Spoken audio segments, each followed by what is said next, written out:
오늘 우리에게 주시는 하나님의 말씀을 함께 보시겠습니다. 신약성경 마태복음 25장 31절에서 46절까지 말씀입니다. 마태복음 25장 31절에서 46절까지 말씀입니다.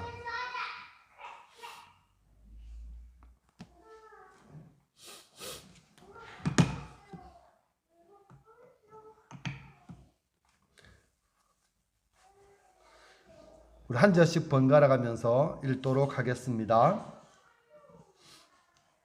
인자가 자기 영광으로 모든 천사와 함께 올 때에 자기 영광의 보좌에 앉으리니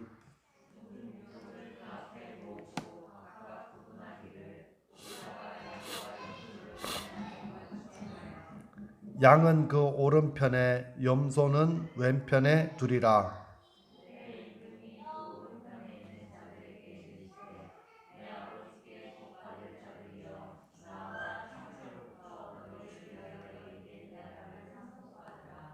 내가 줄일 때에 너희가 먹을 것을 주었고 목마를 때에 마시게 하였고 나그네 되었을 때에 영접하였고 헐벗었을 때에 옷을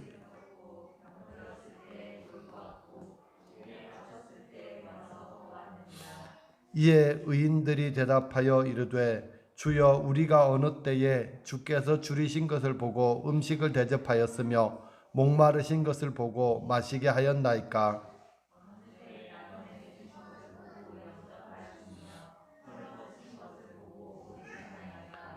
어느 때에 병드신 것이나 옥에 갇히신 것을 보고 가서 배웠나이까 하리니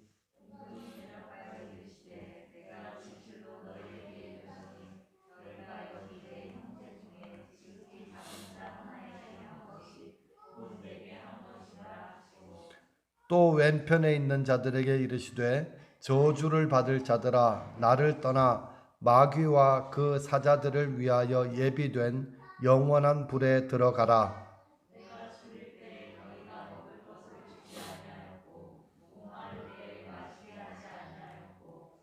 나그네 되었을 때에 영접하지 아니하였고 헐벗었을 때에 옷 입히지 아니하였고 병들었을 때에 와 옥에 갇혔을 때에 돌보지 아니하였느니라 하시니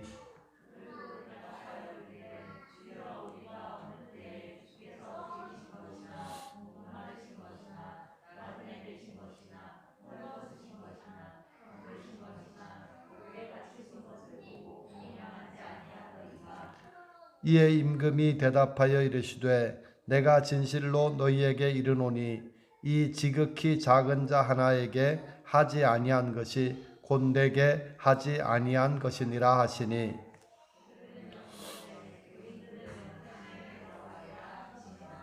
아멘.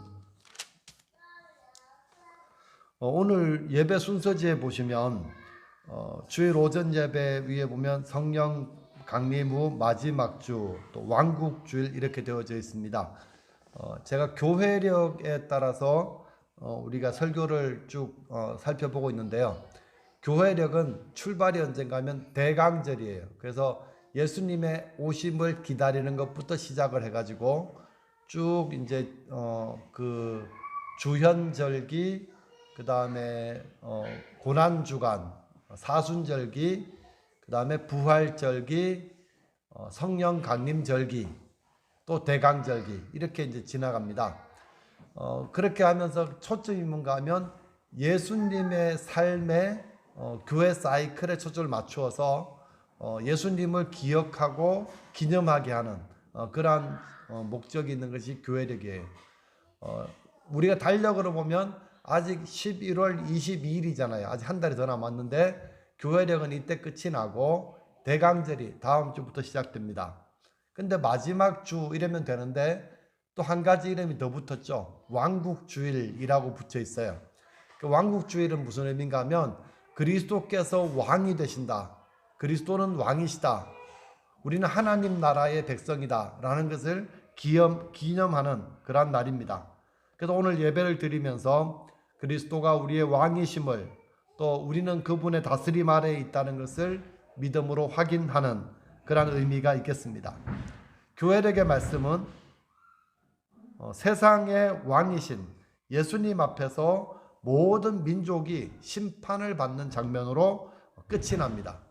이 말씀 언제 하신 것인가 하면 예수님께서 십자가를 지시기 한 3일 정도 전에 하신 말씀이죠. 굉장히 중요한 의미가 있는 말씀이고, 또 성경의 제일 마지막 요한계시록에 나오는 마지막 심판의 모습과도 닮아있는 말씀입니다. 그래서 오늘 이 말씀을 통해서 과연 마지막 날, 마지막 심판 날에 무슨 일이 일어날 것인가 말씀을 통해서 미리 깨닫고 나는 어떤 자리에 있는가를 스스로 한번 확인해 보시는 그런 시간이 되었으면 좋겠습니다. 구약 성경에 보면 하나님께서 이스라엘 백성들을 택하시고 이스라엘 백성이 우리 하나님 백성 되고 싶어요. 그렇게 한 게 아니라 하나님께서 혼자 일방적으로 아브라함을 통해 가지고 이스라엘 백성들을 택하셨습니다. 그리고 그 택하신 백성을 통해서 이 땅에 하나님이 어떤 분인지, 하나님 나라의 백성은 어떻게 살아야 되는지 그것을 알려주시기를 원하셨습니다. 그런데 이스라엘은 하나님의 뜻과는 반대되는 방향으로 갔습니다. 그런 나라가 둘로 나누어지죠. 북쪽은 이스라엘, 남쪽은 유다. 정통성은 유다에 있었습니다. 다윗의 왕조는 유다에 있었죠. 그러다가 이제 북이스라엘은 아수르라는 나라에 먼저 멸망을 당하게 됩니다.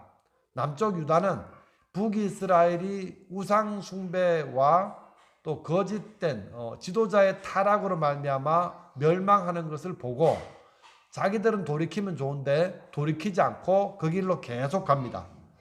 그러다가 유다도 결국에는 바벨론의 멸망을 당하게 됩니다. 바벨론의 멸망을 당한 다음에 많은 백성들이 포로로 끌려가서 살게 됩니다. 하나님께서 이런 때에 바벨론 땅에서 한 선지자를 일으키는데 에스겔 선지자를 세우셔서 하나님 말씀을 전하게 합니다. 이 말씀을 가만히 보면 포로된 자리에서도 하나님은 백성들에게 복음을 전하시는 분이라는 것을 알 수 있습니다. 우리가 알고 있듯이 예언서의 모든 말씀은 심판과 구원입니다. 심판은 뭔가 하면 돌이켜라, 하나님께로 돌아와라, 그러면 살 것이다, 이 말씀이고요. 또 구원의 이야기는 하나님께서 베푸시는 은혜의 말씀이 담겨져 있습니다. 그런데 포로가 된 백성들에게 그 포로 중에서 사는 모습이 어떻게 나와 있는지 보십시오. 34장 2절입니다.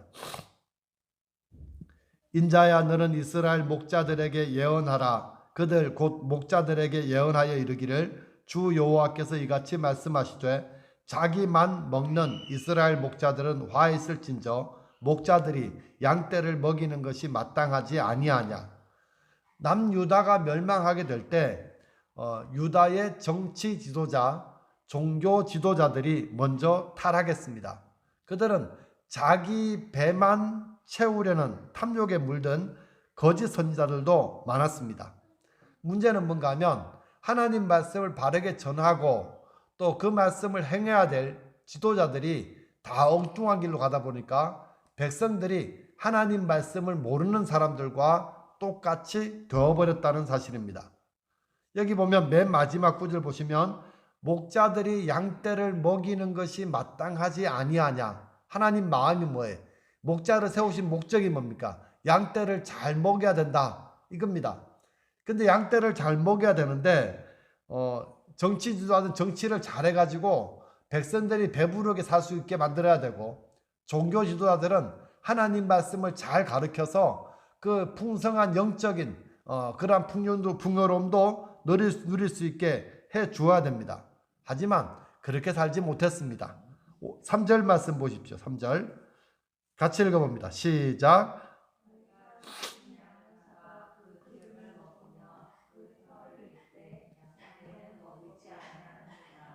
너희가는 목자예요. 목자들. 목자들이 양떼를 잘 돌보아야 되는 그런 사명이 있음에도 불구하고 살찐 양을 골라서 잡아먹습니다. 그리고 고기도 먹고 기름도 먹고 또 털은 벗겨서 자기 옷을 만들어 입습니다. 자기 양떼를 돌보지 않습니다. 이런 양들이 할 수 있는 건 뭐예요? 그 목자를 벗어나는 거예요. 살기 위해서 그 목자를 벗어나게 되겠죠. 그러면 어떻게 됩니까? 5절 말씀, 목자가 없으므로 그것들이 흩어져서 모든 들짐승의 밥이 되었도다. 목자의 돌봄을 받아들이는 양이 살기 위해 도망을 치고 흩어집니다. 그랬더니 어떻게 돼요? 모든 짐승의 밥이 되었다. 이것이 지금 현재 유다 백성들의 모습이라는 이야기죠. 그런데 하나님께서는 이런 백성들에게 복음을 전하여 주십니다. 15절 말씀입니다. 내가 친히 내 양의 목자가 되어 그것들을 누워있게 할지라. 주 여호와의 말씀이니라. 하나님께서 말씀하시죠. 내가 목자들을 세웠더니 다 거짓된 목자가 되었다. 그런데 이제부터는 내가 친히 내 양떼의 목자가 되겠다. 그렇게 말씀하십니다. 뿔뿔이 흩어진 양을 찾아내고 그들을 그 위험한 지경에서 건져낼 것이다. 그렇게 말씀하십니다. 16절 말씀 보시죠. 그 잃어버린 자를 내가 찾으며 쫓기는 자를 내가 돌아오게 하며 상한 자를 내가 싸매 주며 병든 자를 내가 강하게 하려니와 살찐 자와 강한 자는 내가 없애고 정의대로 그것들을 먹이리라. 하나님께서 목자가 되셔서 엉뚱한 길로 흩어져 버린 양들을 찾아서 데려오고 상처 입은 양들을 싸매어 주고 약한 양들을 튼튼하게 돌보실 것입니다. 그리고 또 한 가지 뒷부분 보시면 힘센 양을 잘 감시해서 약한 양들이 착취당하지 않게 그렇게 하실 것이라고 이야기합니다. 백성들을 억압하고 착취하던 사람들을 이제 목자 대신 그 목자가 심판하실 것이다. 이렇게 말씀하십니다. 여러분, 하나님께서 이렇게 하시는 이유는 자기 양떼를 사랑하시기 때문입니다. 더 이상 양들이 흩어지고 짐승들의 밥이 되는 것을 볼 수 없으시기 때문입니다. 하나님께서 내가 친히 목자가 되어 줄 것이다. 여러분, 이 말씀이 구약의 복음이에요. 그래서 양들은 이제 하나님이 목자가 되어 주시면 두려워할 이유가 없습니다. 그러면 이 목자가 과연 누구일까요? 23절 보시죠. 내가 한 목자를 그들 위에 세워 먹이게 하리니 그는 내 종 다윗이라. 그가 그들을 먹이고 그들의 목자가 되리라. 나 여호와는 그들의 하나님이 되고 내 종 다윗은 그들 중에 왕이 되리라. 나 여호와의 말이니라. 하나님께서 한 목자를 세우시는데 그 목자가 누구래요? 네? 다윗이라 그랬죠. 근데 지금 이 상황이 다윗이 오기 전입니까? 다윗이 죽고 난 다음입니까? 바벨론 포로가 되어 갔을 때면 이미 하면 다윗 솔로몬은 그 한 500년 전의 사람들이잖아요. 근데 하나님께서 다윗을 세우겠다 이렇게 말씀하시니까 이 다윗은 죽은 다윗이 살아온다는 이야기는 아니겠죠. 그럼 누구겠어요? 예수님이시죠. 다윗의 자손 오시는 분이죠. 구약 성경에서는 이 이야기가 중요한 거예요. 그래서 그리스도는 메시아는 다윗의 줄기에서 온다. 이 말이 굉장히 중요하죠. 그런데 여기서 말한 내 종 다윗은 다윗의 자손으로 오시는 예수 그리스도를 의미합니다. 이 말이 무슨 말인가 하면 예수님께서 이 땅에 오셔서 친히 목자가 될 것이고 그들의 왕이 되어줄 것이다. 이렇게 말씀하셨죠. 요한복음 10장의 말씀 기억하시나요? 나는 선한 목자라. 나는 내 양들을 위해서 내 목숨을 버리노라. 내 양은 나를 아는 고로 내 음성을 아는 고로 나를 따라온다.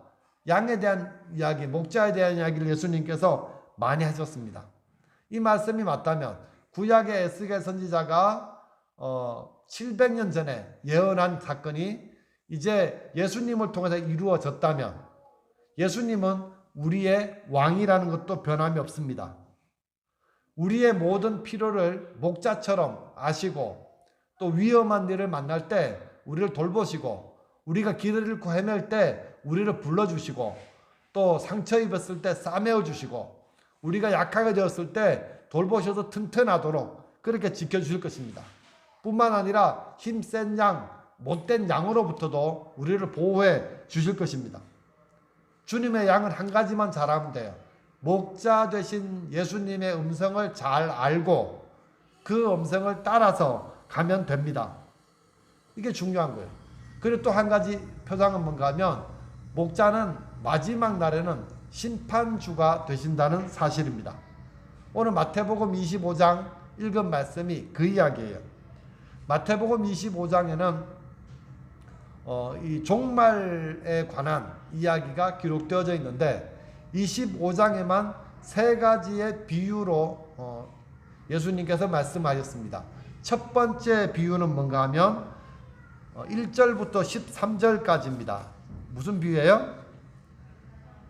열처녀 비유. 열처녀 가운데 미련한 다섯 처녀, 슬기로운 다섯 처녀의 비유죠. 이 미련한 처녀와 슬기로운 처녀의 차이가 뭔가 하면 기름이 있느냐 기름이 없느냐 이것입니다. 이 첫 번째 비유의 결론은 13절입니다. 13절 읽어봅니다. 시작. 그런즉 깨어있으라. 너희는 그 날과 그 때를 알지 못하느니라. 여러분 물어볼게요.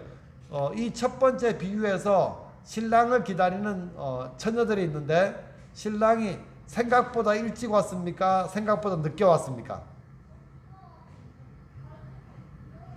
몰라요? 여기 보세요. 신랑이 생각보다 일찍 왔어요? 늦게 왔어요? 늦게 왔어요. 그러니까 자다가 너무 깊은 밤이 되니까 졸며 자다가 신랑이 온다는 소리를 듣고 깨었는데 기름이 있고 없고에 따라서 잔치에 들어가고 못 들어가고가 결정이 됩니다.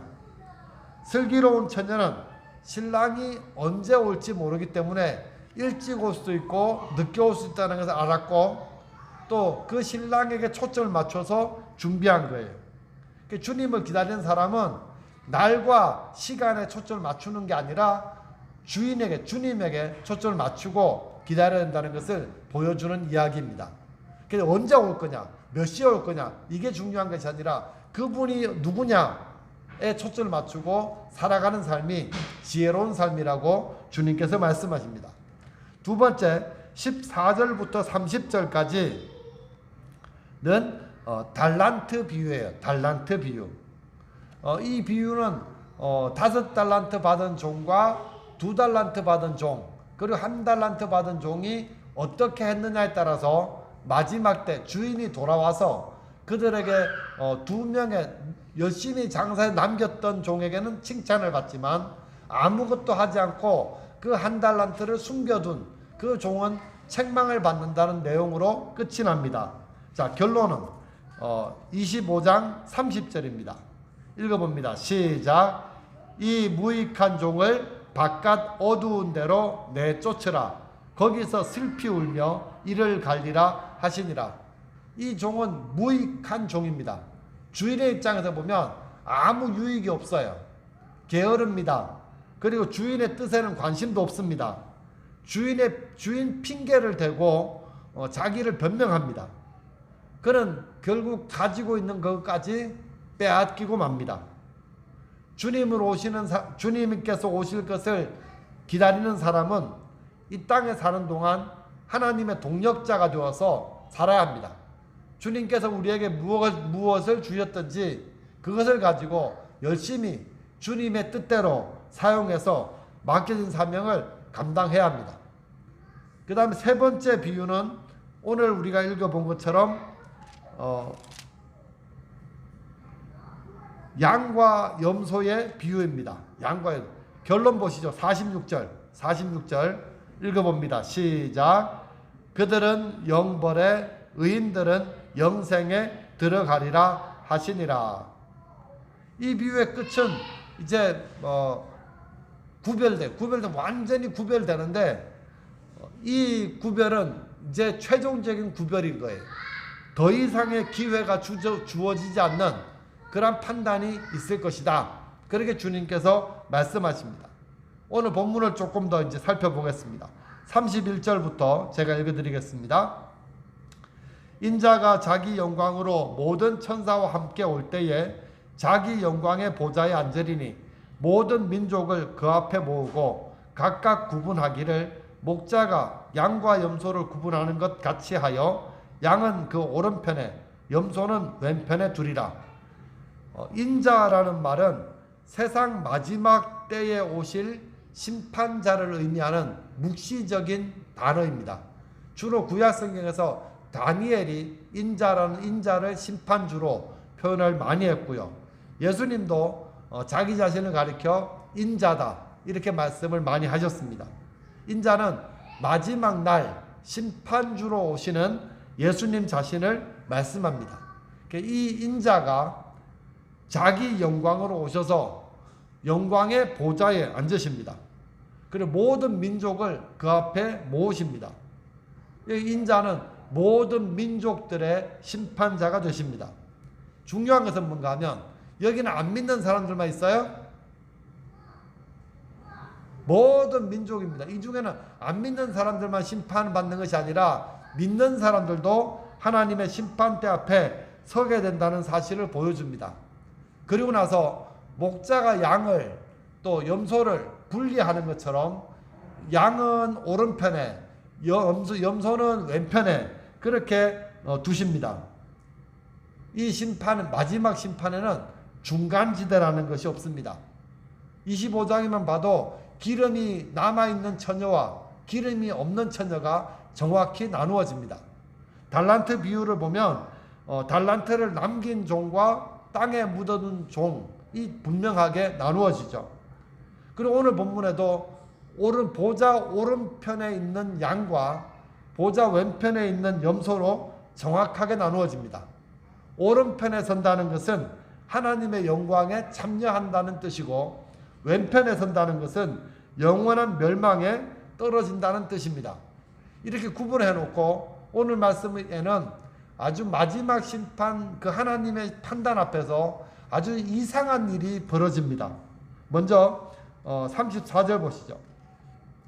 그때의 임금이 오른편에 있는 자들에게 이르되 내 아버지께 복받을 자들이여 나와 창세로부터 너희를 위하여 예비된 나라를 상속받으라. 여기 보면 원문에 뭐라고 되어 있는가 하면 나와라 복 있는 자들이여. 하나님께서 오른편에 있는 사람들에게 나와라 복 있는 자들이여 너희는 하나님 나라를 상속받을 것이다 이렇게 말씀해 주셨습니다.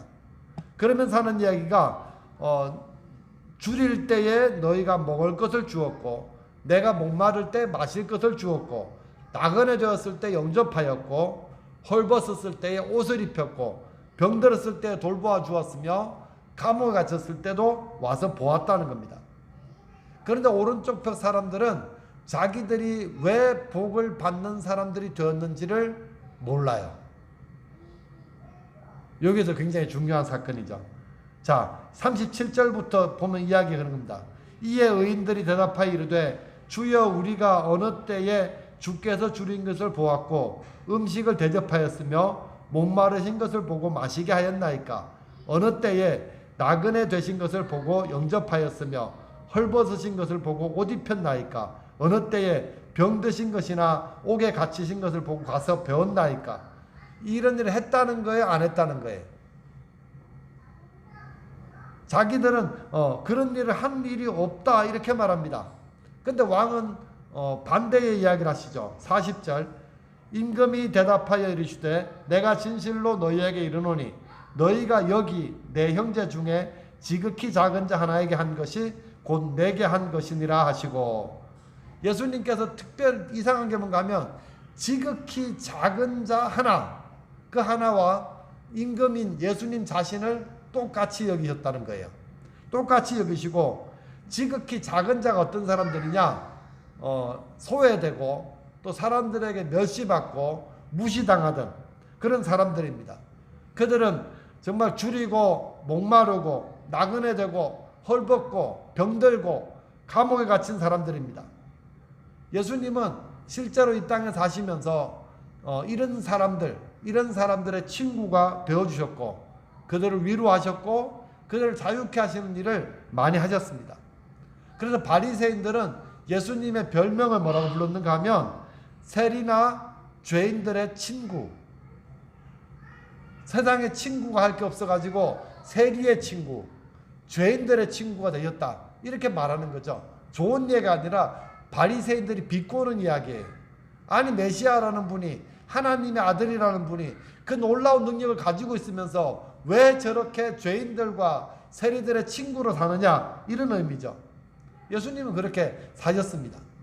이번에는 왼편에 있는 사람들에게 이야기합니다. 41절, 또 왼편에 있는 자들에게 이르시되 저주를 받은 자들아 나를 떠나 마귀와 그 사자들을 위하여 예비된 영원한 불에 들어가라. 그러면서 이야기합니다. 너희는 내가 줄일 때 먹어도 주지 않았고, 목마를 때 마시게도 하지 않았고, 또 나그네 되었을 때 영접하지도 않았고, 벗고 있을 때 옷을 입혀주지도 않았고, 병들었을 때 또 감옥에 있을 때 돌아보지도 않았다. 그러니까 이 사람들도 반발합니다. 당황하면서 주님의 뜻에 반발하죠. 44절부터 쭉 보면 우리가 언제 하지 않았습니까? 이렇게 말하는 거예요. 이들은 선행을 했다고 정확히 말하면서 우리가 하지 않았을 이유가 없습니다. 우리가 만약에 왕이 그렇게 된 것을 보았다면 우린 틀림없이 선행을 베풀었을 것입니다. 그렇게 말하면서 우리가 언제 하지 않았습니까? 그렇게 항변합니다. 당연히 주님을 보았더라면 그렇게 했겠죠. 하지만 임금은 이렇게 이야기합니다. 45절, 내가 진실로 너희에게 이르노니 이 지극히 작은 자 하나에게 하지 아니한 것이 곧 내게 하지 아니한 것이니라 하시니. 여러분 이 이야기를 어떻게 보셔요? 그럼 지극히 작은 자에게 착한 일을 해야 된다라고 이야기하시죠? 맞아요? 그런데 이렇게 보면 안 되는 거예요. 이 이야기는 착하게 살아라 그 이야기 한 거 아니에요. 흥부놀부 이야기처럼 흥부처럼 착하게 살면 마지막 때 복을 받는다. 성경 그 이야기가 아닙니다. 우리가 이 비유를 이렇게만 보고 있다면 성경을 잘못 읽는 거예요. 마태복음은 뭘 강조하는가 하면 믿음의 행위를 강조하는 책이에요. 믿음이 있으면 그 믿음은 행위로 나타나는데 마치 좋은 나무가 좋은 열매를 맺는 것과 같다는 거죠. 이런 것도 보셨어요? 열매로 그들을 알리라. 이런 표현이 마태복음에 굉장히 많이 나옵니다. 오늘 어쨌거나 마지막 심판대 앞에 섰던 사람들은 임금의 판단에 한 무리는 놀라고 한 무리는 당황하고 있습니다. 복받은 사람들은 선행을 아예 안 한 사람들이 아니라 자기들이 의로운 일을 했다는 사실을 모르고 있었다는 거죠. 다시 말하면 기억하지 않았다는 겁니다. 기억하지 않았다. 반대로 저주받은 사람들도 선한 일을 많이 했습니다. 그들은 자기들의 의로운 행위를 정확하게 기억하고 있죠. 그래서 그들은 의로운 일을 전혀 하지 않았다라고 하는 임금의 말에 반발하고 있습니다. 근데 여기만 그런 것이 아니라 마태복음 7장에도 똑같은 이야기 나옵니다. 22절 보시죠. 여기 잘 보세요. 그날에 많은 사람이 나더러 이르되 주여 주여 우리가 주의 이름으로 선지자 노릇하며 주의 이름으로 귀신을 쫓아내며 주의 이름으로 많은 권능을 행하지 아니하였나이까 하리니. 이 사람들이 하는 말을 잘 들어보세요. 그들은 우리가 주의 이름으로 선지자 노릇하며 주의 이름으로 귀신을 쫓아내며 주의 이름으로 많은 권능을 행했다라고 말하고 있습니다. 그들은 실제로 주의 이름으로 이런 일을 했을 것입니다. 자기들이 한 일을 정확하게 기억하고 있죠. 그들이 이런 일을 기억하는 이유가 뭔가 하면 이런 일이 바로 의로운 일이고 이런 의로운 행동을 한 사람들은 반드시 하나님 나라에 들어갈 자격이 있다고 믿었다는 사람들이에요. 그래서 기억하는 거예요. 내가 몇 월 며칠 날 누구에게 말씀을 전했고 내가 몇 월 며칠 날 병자들을 위해 기도했고 그 사람을 고쳤고 내가 몇 월 며칠 날 기도했더니 귀신이 쫓겨났다. 왜 이런 것들이 많이 쌓이면 당연히 하나님 나라에 들어갈 줄로 생각했기 때문에 그들은 주님 앞에 와서 그렇게 말합니다. 우리가 하나님 나라에 들어가지 않으면 들어갈 사람이 없다라고 생각했죠. 그러나 예수님께서는 그들에게 대하여 차갑게 말씀하십니다. 23절입니다. 그때에 내가 그들에게 밝히 말하되 내가 너희를 도무지 알지 못하니 불법을 행하는 자들아 내게서 떠나가라. 근데 생각해 보십시오. 주님의 이름으로 열심히 일하고 주님을 위해 열심히 헌신했는데 주님 뭐라고 이야기하는가 하면 불법을 행하는 자들이라고 말합니다. 그들은 주님 앞에서 쫓겨나게 되고 바깥 어두운 데서 슬피 울며 이를 가게 될 것이라고 말씀하십니다. 이 이야기를 잘 이해하셔야 돼요. 성도 여러분, 성도는 은혜를 아는 사람들입니다. 믿음으로 구원받은 은혜. 그래서 믿음으로 사는 사람들은 자기들의 의로운 행동을 기억하지 않습니다. 왜냐하면 의로운 행동을 해서 구원받는 것이 아니라, 의로운 행동을 많이 했다고 구원받는 것이 아니라 믿음으로 구원을 받기 때문입니다. 좋은 나무는 좋은 열매를 맺는 것이 당연합니다.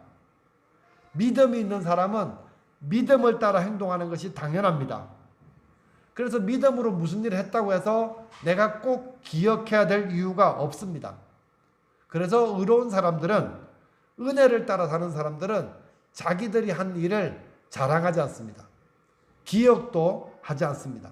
하지만 그들은 주님의 인정을 받고 영생에 들어갑니다. 오늘 이야기에서 중요한 것은 믿음입니다.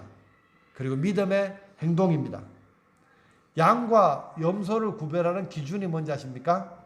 착한 일을 했느냐 이게 아니라 목자와 무슨 관계를 맺고 있느냐, 이게 오늘 본문에서 중요한 이야기입니다. 예수님의 양은 목자이신 예수님의 음성을 아는 겁니다. 음성을 알기 때문에 그 음성을 알고 따라갑니다. 예수님께서 십자가 위에서 우리의 모든 죄를 용서해 놓으셨다는 것을 믿습니다. 그래서 그 믿음이 있기 때문에 세상에 고난이 있어도, 세상에서 아픔이 있어도 그들은 예수님을 더 사랑하는 사람이 됩니다. 예수님을 사랑하기 때문에 그분 말씀을 순종하죠. 요즘 요한복음 말씀 묵상을 합니다. 예수님께서 계속 반복하는 이야기 뭡니까? 나를 사랑하면 내 계명을 지킨다. 나를 사랑하는 자는 내 말씀 안에 있고 나를 사랑하는 자는 나도 그를 사랑한다. 이 말씀이 마치 계속 도돌이표처럼 반복되는 것을 볼 수 있습니다. 예수님을 사랑하기 때문에 예수님 말씀에 순종합니다. 이런 말씀하셨어요. 마태복음 10장 42절 같이 읽어봅니다. 시작. 또 누구든지 제자의 이름으로 이 작은 자 중 하나에게 냉수 한 그릇이라도 주는 자는 내가 진실로 너희에게 이르노니 그 사람이 결단코 상을 잃지 아니하리라 하시니라. 주님을 사랑하기 때문에 이런 말씀에 순종하는 거예요. 그래서 어떻게 합니까? 갇힌 사람 돌아보고, 병 걸린 사람 돌아보고, 목마른 사람 있으면 먹이고, 줄인 사람 있으면 먹을 것도 주고, 마시게도 하고, 옷도 입혀주고, 그렇게 하는 일들을 하게 되는 것이죠. 지극히 작은 자 한 사람, 그 한 사람 속에 그리스도가 있다는 것을 알기 때문에 그들은 믿음으로 그 하나를 돌보고 사랑하며 섬깁니다. 주님께서 말씀하셨죠. 지극히 작은 자 하나, 그에게 한 것이 바로 나에게 향한 것이다. 그렇게 말씀하십니다. 지금은 마지막 심판을 앞두고 있는 때죠. 그렇기 때문에 막 뒤죽박죽 섞여 있습니다. 누가 양인지 누가 염소인지 알 수 없습니다. 하지만 주님께서 다시 오셔서 우리를 판단하시는 날이 있을 것이고 그 날이 되면 정확하게 알게 될 것입니다.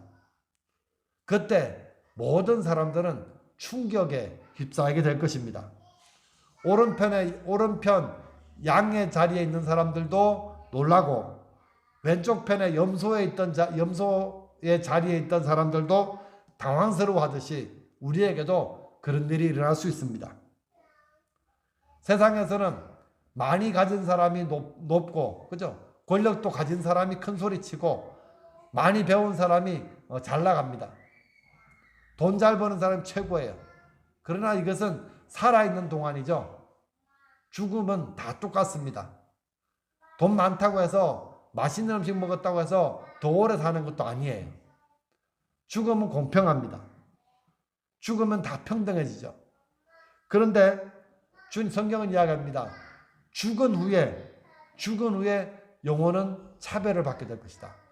이것은 영원한 차별이다. 주님께서 말씀하시죠. 오늘 의인은 영생에 의롭지 못한 사람들은 영벌에 던져진다고 말씀하셨습니다.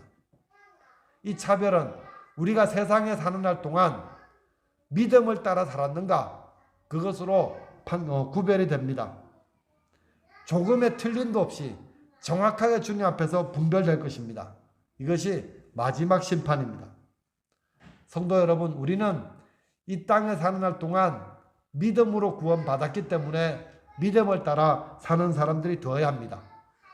여러분의 매일매일의 삶에 선한 목자는 예수님이 되어야 되고요. 매일매일 우리가 따라야 될 것은 예수님의 말씀이 되어야 됩니다. 매일매일 예수님을 왕으로 모시고 그분의 다스림을 받으며 그렇게 살아야 합니다. 내가 무슨 일을 했느냐, 무슨 일을 안 했느냐, 이것보다 더 중요한 것은 그분의 다스림 안에서 그분의 양이 되어 사는 삶을 살아야 한다는 사실입니다. 날마다 믿음으로, 날마다 은혜를 사모하며 하나님 나라의 백성으로 그렇게 살아야 합니다. 주님이 다시 오시는 그날, 주님께서 심판주로 오셨을 때 그날 주님 앞에 설 수 있도록, 양의 자리에 설 수 있도록 그렇게 사는 오늘 하루가 되시기를 바랍니다. 저도 여러분도 주님께서 오시는 날, 그날이 우리에게 기쁨의 날, 온전한 구원의 날이 될 수 있도록 하루를 사는 우리가 되시기를 주님의 이름으로 축복합니다. 좋으신 아버지 감사합니다. 주님의 귀하신 말씀을 들었습니다. 이 교회력 마지막 주일에 정말 예수님을 왕으로 시인하며 그분의 양이 되어서 그분의 음성을 잘 듣고 믿음으로 행하여 마지막 날 양의 편에 설 수 있는 우리가 될 수 있도록 은혜 베풀어 주옵소서. 감사드리며 예수님 이름으로 기도드립니다. 아멘.